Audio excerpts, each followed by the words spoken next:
예, 중국 청주 출신 변재일 의원입니다. 경제부총리한테 질의하겠습니다.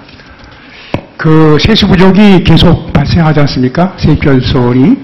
네. 그러다 보니까 추경을 통해서 보전하거나 아니면은 이제 불용예산이 증가하는 현상이 나타나거든요. 네.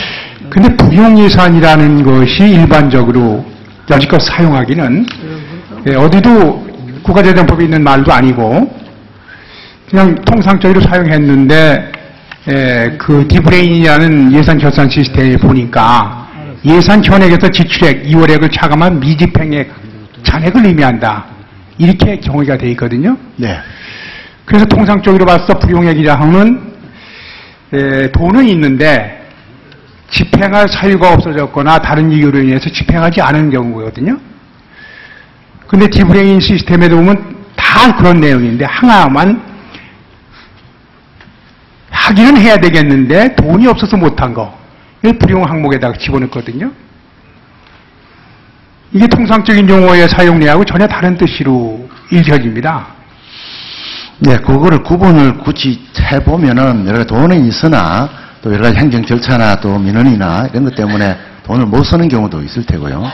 또 돈이 진짜 없어서 자금 배정을 못해서 못 쓰는 경우도 있지 않겠습니까? 자, 그런데 그것이 불용이라는 용어로는 부적절하다 하는 항목하고 만약에 2월 전용량하고 다르게 지금처럼 매년 연속해서 세입결손이 많이 발생하는 경우에는 17조, 18조가 된다면은 불용이라는 용어를 그대로 사용한다 할지라도 여기서 무슨 기준이나 지침이 있어야 될 거 아니겠어요?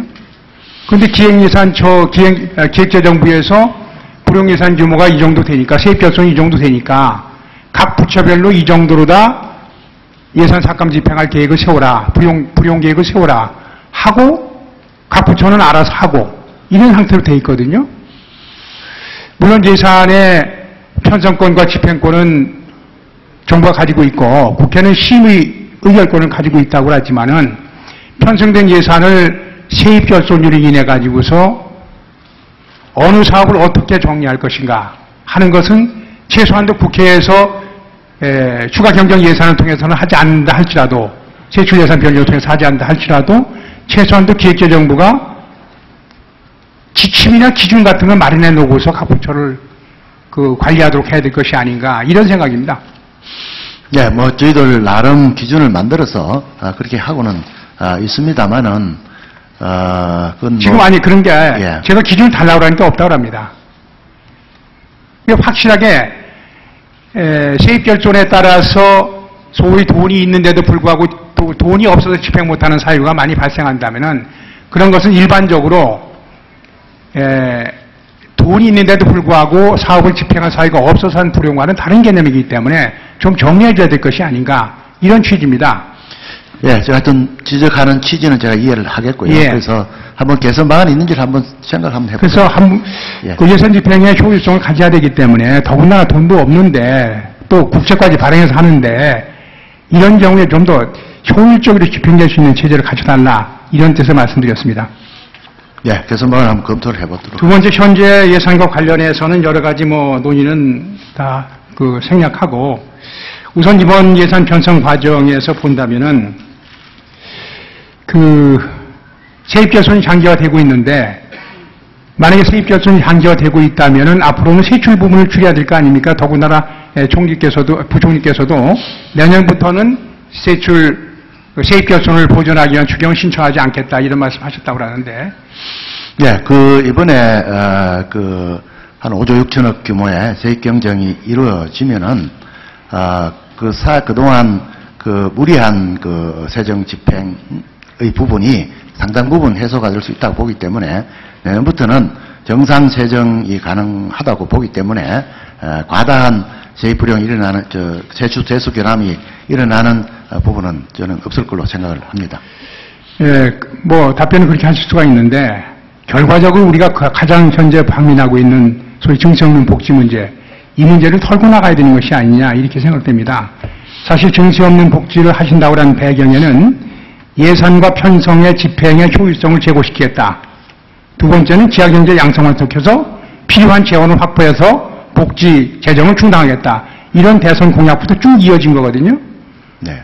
그런데 예산의 편성과 집행 효율성 문제하고 또 지하경제 양성화 문제를 담당하는 장관이 기획재정부 장관이고 부총리입니다. 해보시니까 어떻습니까? 네, 아니, 그 부분은 계획대로 잘 이루어지고 있는데요. 최근에 의원님, 제가 여러 차례 설명 올립니다만은 지금 세수 결함이 일어나고 특히 금융세수 제가 부총리직을 맡고 난 이후에 이루어진 그 편성부터는 경상성장률 하락이 주 요인입니다. 그것은 지난 연말 예산 편성할 때 우리가 예측했던 6%대의 경제성장률에서 경상성장률에서 한 2%포인트 빠지니까 보통 1% 경상성장률 1%에 최소한 2, 3조 정도가 연관이 있다고 보기 때문에 한 5, 6조 정도 하는 것이지 다른 지하경제 양성화를 할지 다른 재정개혁이랄지 이런 것들이 차질이 일어나서 일어나는 그런 현상은 아니라고 말씀을 드리겠습니다. 네, 그렇게 대외적으로 답변할 수밖에 없다는 건 알고 있는데 현실적으로 우리가 느끼기에는 예산 집행 효율성을 기하든지 편성 효율성을 기하든지 지하경제 양성화 문제는 역대 어느 정부도 거기에 최선을 다했다 겁니다. 이 정부만 최선을 다한 게 아닙니다. 그렇지만 이제 혁명적 조치를 취하지 않고서는 사실상 다루기가 힘든 것이기 때문에 크게 성과가 없었던 거거든요. 이 정부에서 크게 성과가 있었다고는 저는 보지 않습니다. 그래도 역대 어느 정부보다 강도 높은 그런 조치들을 취해나가고 있습니다. 강도 높은 조치를 취하고 있는데 현실적으로는 그로 인해서 추가되는 세수입이 그렇게 많지 않다는 거죠. 그렇기 때문에 증세 없는 복지 문제에 대한 근본적인 재검토가 이제는 이루어져야 되는 것이 아니냐. 그래야만이 내년도 편하고 다음 정부도 편할 것이 아니냐. 이런 생각에서 말씀드렸습니다. 또 한 가지는 추경예산은 결과적으로 편성의 시점도 중요하지만은 경기 부양 목적이 가장 크다고 지금 말씀하시고 있기 때문에 연내 집행 가능성이 상당히 중요하거든요. 네. 그런데 현재 제가 의원실에서 쭉 분석을 해보니까 여기저기서 분석이 되기 때문에 해보니까 현재 신청된 사업 중에서 37개 사업이 실집행 가능성이 없다 이렇게 판단되고 있습니다. 집행률이 0%인 사업이 7개 현재까지. 물론 이 사업은 2015년도 본 예산에 편성된 사업 중에서입니다. 그리고 30% 미만 이상은 7개, 50% 미만 이상은 23개입니다. 정부가 그동안 예산 조기 집행을 위해서 상당히 강력한 드라이브를 걸었다고 말씀하셨는데 그럼에도 불구하고 50% 이하의 집행력이 있는 것이 이렇게 37개 사업이나 되고 있습니다. 이런 사업에 대해서 좀 더 기획재정부에서 예산총괄부에서 한번 면밀히 검토해서 이번 추경의 목적이 연내 집행을 통해서 경기 부양, 경기 회복을 위한 것인데 집행할 수 있겠느냐 철저히 따져봤어야 되는데 그게 부족했던 것이 아니냐 이렇게 생각합니다. 저희들 나누는 대로는 철저하게 따져서 편성이 됐습니다. 예를 들어 지금 0% 같은 구체적인 어떤 사업인지 주시면은 하겠습니다만은 지금 이제 보통 보면은 상반기까지는 예산을 주시면은 여러 가지 인허가 절차나 그다음에 입찰 절차나 이런 준비 절차를 거치는 경우가 많습니다. 그래서 또 어떤 경우는 민원 때문에 조금 지연되는 경우가 있고요. 그래서 이제 그런 경우들을 점검해서 하반기에 집행 가능하겠다 싶은 사업 위주로 골라서 편성을 했습니다만은 만에 하나라도 그런 부분이 있는지는 우리 개수조정심의 등에서 잘 걸러주시면은 집행 가능성이 없는 사업을 저희들이 추경을 통해서 반영을 해달라고 요청을 하지는 않겠습니다. 절대 해서는 안 되죠. 네네. 근데 제가 37개 사업에 대해서 50%의 집행률을 가진 사업에 대해서 자료를 가지고 있느냐, 점검하고 있느냐, 연대 집행 가능성을 갖다 기획재정부에서 점검했느냐, 이렇게 해주면서 자료 요청하니까 기획재정부는 그에 대한 자료가 전혀 가지고 있지 않다. 해당 자료를 해당 부처에서 요구해서 받으시기 바랍니다. 이렇게 기재부로 답변을 받았어요. 예, 설명 올리도록 하겠습니다. 예, 아니 그러니까 예. 기획재정부가 각 부처에서 나온 내용을 취합했을 뿐이지 각 부처가 제출한 내용이 집행 가능성에 대해서는 점검을 안 했다 이거죠. 보통 의원님 잘 아시는 대로 예산 편성 과정이라는 것이 우리 기재부에서 어떤 지침을 각 부처에 소관별로 주지 않습니까? 그러면 연내 집행 가능한 것을 철저히 점검해서 신청을 하라. 이런 과정을 거치기 때문에 부처를 믿었다. 대부분은 확인되는 걸로 생각합니다만은 또 만에 하나 또 그런 그 집행 가능성이 떨어지는 그런 부분이 있다면 그건 국회 심의 과정에서 저는 걸러내야 된다고 생각을 합니다. 네, 국회 심의 과정도 중요하지만 네. 저희들은 철저하게 한다고 기획재정부 장관 입장에서는 예산이 조기 집행이 목적이기 때문에 충분히 사전에 점검해가지고 조기 집행이 가능한 게 뭐냐라는 걸 좀 발굴해 봤어야 될 것이 아니냐 이런 취지에서 질문했습니다. 만약에 그런 과정을 했습니다만은 예. 또 보기에 따라서 또 약간 소홀할 수 있는 부분이 있기 때문에 그런 부분은 국회 심의 과정에서 충분히 논의를 해서 그건 바로 잡아주셔도 저희들이 수용하겠다는 말씀을 드립니다. 알겠습니다. 하여튼 국회에 들어오기 전에라도 충분히 기획재정부가 좀 더 역할을 했다면은 이런 지적이 여기서 나오지 않을 것이냐 아니냐 이런 차원에서 말씀드렸고 심의 과정에서 집행 가능성 출연의 목적에 부합하지 않는 사업입니다. 집행 가능성이라는 것이 그것을 철저하게 심사의 기준으로 삼아주시기 부탁드리겠습니다. 또 한 가지는 이제 중고속도로 확장 문제랑 관련해서 한마디 드리겠습니다. 이 문제는 국토교통부 장관께 질의하겠습니다만은 경제부총리하고 국무총리께서도 함께 들어주시기 바랍니다.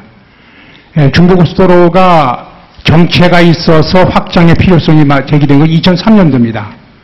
2003년도에 확장의 필요성이 제기돼가지고 그 당시에 예비타당성 조사에서도 1.62의 높은 그 타당성이 있다는 판단을 받아서 아마 그 당시에 기본설계 실시설계의 도로구역 변경 절정까지 다 끝났습니다. 2003년도부터 2007년도 사이에 이루어진 겁니다.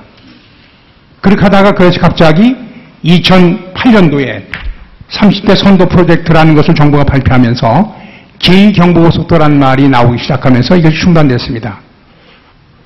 제2경부고속도로를 추진한다면서 제2경부고속도로에 대해서 예타를 실시하고 사업 추계를 해놓으니까 예타도 좋게 나왔고 그러면서 비용이 한 6조 7천억 정도가 나온 걸로 제가 기억하고 있습니다. 그런데 그 이후에 2009년도 이후에 제2경부고속도로 할 것인지 말 것인지 전혀 정부 차원의 결정이 없습니다. 그러면서 거기에 따라서 중부고속도로는 지금 정체가 엄청나게 심각하게 되고 있는데도 그대로 방치되는 상태입니다. 왜? 종속관계에 있다고 그래서. 현재까지 제가 통계를 보니까 현재 중부고속도로가 일반적으로 동서울에서 호법까지는 8차선이 되어 있습니다. 그리고 중부고속도로하고 경부고속도로 만나는 남이에서 대전까지는 8차선이 되어 있고 그 중간 구간, 이 구간이 4차선이 되어 있거든요. 6차선으로 확장하자는 거건데 현재 4차선이기 때문에 일일 교통량이 남이 정춘에서 대소IC까지가 평균 5,500대입니다. 그런데 도로공사나 국토교통부에서 4차선, 6차선으로 확장하는 검토하는 기준이 일일 4,200대입니다. 이런 상태에서 그대로 방치되고 있거든요. 정부가 정책 결정을 안 하기 때문에 유관 사업들이 그대로 영향을 받고 이렇게 방치되는 것에 대해서 우리 총리께서는 어떻게 생각하십니까? 여러 번의 검토가 있었던 것으로 알고 있습니다만은 그 적체 해소의 효과의 측면에서 어떤 것이 더 타당한 것이냐 이 부분에 관해서 검토가 있었고 또 아마 좀 더 면밀한 검토가 필요한 상황인 것으로 그렇게 제가 알고 있습니다. 자, 2009년도에 계획이 돼서 2015년입니다.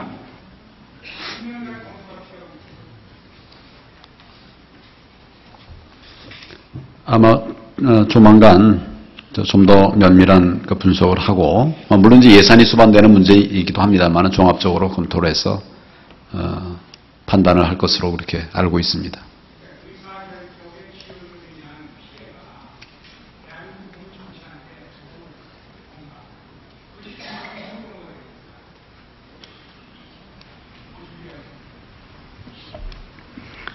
벤젤 의원님 수고 많으셨습니다.